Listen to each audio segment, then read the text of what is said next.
These headlines point us back to what really matters. Ordinary neighbors showing extraordinary care. I'm Johan Heinrichs, and this is Neighbourly Headlines, real stories of kindness, community, and faith in action across Canada. Let's take a look at what's been happening close to home.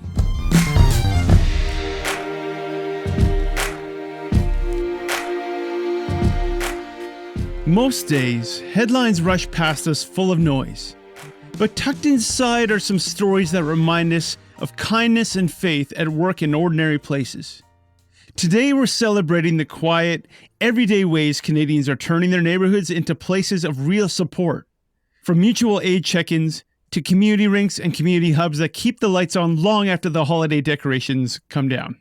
Let's get right into our headlines.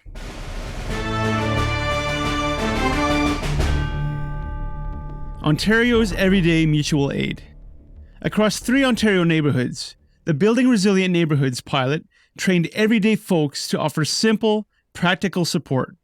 Things like walking a new mother's baby so that she can take a nap, or tying a daily ribbon to an elderly neighbor's door so they know someone is checking in. Over 2 years, these small gestures have reduced loneliness, strengthened trust, and helped people age safely in their own homes. It's neighborliness distilled to its clearest form. Ordinary people showing up again and again with whatever they have. What I love here is how care can become contagious. One trained neighbor inspires 3 more, and suddenly a whole block is holding each other gently. To me, this is loving your neighbor made beautifully concrete. Curling volunteers keeping BC communities alive. In the small British Columbia towns of Kimberley and Kelowna, curling volunteers like Denise and Warren are the reason the ice stays swept, tournaments run smoothly, and newcomers always feel welcome.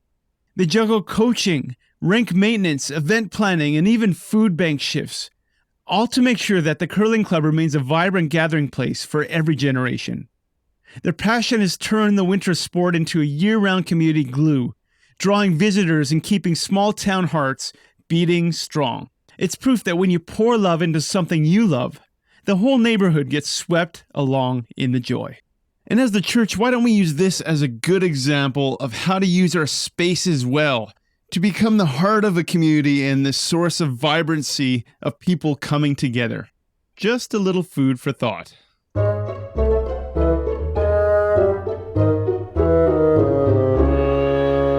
Before we get into our last story, it's time for Neighbourhood Watch, where we peek at the real complaints Canadians bring to their cities. Because community life is nothing if not creative. Salt Spring Island, British Columbia. A full-on chicken war is headed to court as a rooster owner challenges a noise bylaw over her bird Orion, who has allegedly been waking the neighbors far too early for their taste. On Salt Spring Island, one neighbor claims the rooster next door is loud and it must be hooked up to an amplifier. The owner insists he's no louder than nearby ferry traffic and says Orion is essential for protecting her flock. Bylaw officers have taken decibel readings, issued tickets, and offered rooster curfew solutions like automatic coop doors. Now the whole debate, rural rights, noise rules, and what counts as a real farm is landing in provincial court. And yes, there is a petition with hundreds of signatures supporting the rooster. I've encountered some odd, bold birds, but if your neighbor's rooster sounds amplified, that's less of a poultry problem and more of an acoustics phenomenon. Jump into our CareImpact podcast group on Facebook and vote. Would you call this one in? Would you talk to your neighbor? Would you do something to the rooster? Or would you let it go quietly and invest in noise-canceling headphones?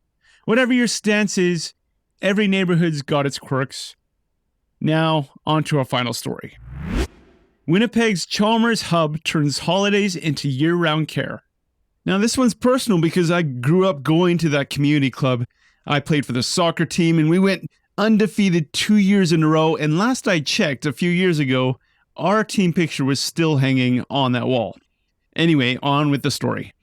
At the Chalmers Neighbourhood Renewal Hub on Poplar Avenue in Winnipeg, volunteers recently hosted 2 heartfelt December fundraisers, complete with shared meals, laughter, and neighbors pitching in side by side to support family programs. senior activities, and active living initiatives year-round. In the middle of a Manitoba winter, people showed up with food, time, and donations to make sure their community hub stays warm, open, and deeply welcoming. Its holiday spirit transformed into tangible, lasting care for an entire block. This one makes me smile because it shows how a potluck or a bake sale can quietly become the heartbeat of a sustained neighborly love. These headlines remind us that good news is still all around us if we take the time to notice. Do you have a story of care happening in your neighborhood? Share it at neighborlypodcast.ca or join our CareImpact podcast group on Facebook. Neighbourly is an initiative of CareImpact, a Canadian charity equipping churches, agencies, and communities with tech and training to care better together. Learn more at careimpact.ca. I'm Johan Heinrichs, and this has been Neighbourly Headlines, because every story of care deserves to be seen and shared.